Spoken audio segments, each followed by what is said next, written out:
कारंजात 15 August रोजी तिरंगा सन्मान बाईक रॅली संपन्न झाली. तिरंगा सन्मान यात्रा महोत्सव समितीच्या वतीने करण्यात आले होते.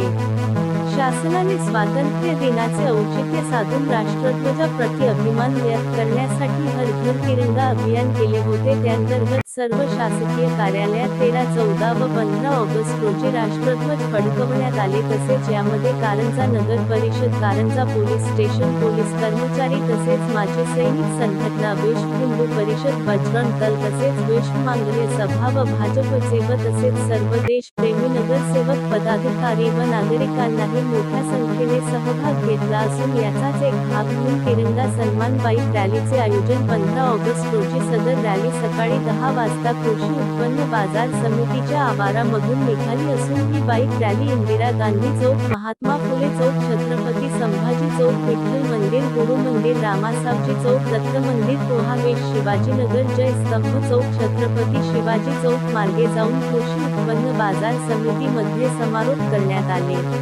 तरी आपल्या राष्ट्रध्वजाप्रती असलेला अभिमान व्यक्त करण्यासाठी परिसरातील नागरिकांनी 15 ऑगस्ट रोजी तिरंगा सन्मान बाईक रॅलीमध्ये सहभागी झालेल्या सर्व देशप्रेमींना स्वातंत्र्य दिनाच्या हार्दिक शुभेच्छा देऊन हार्दिक शुभेच्छा.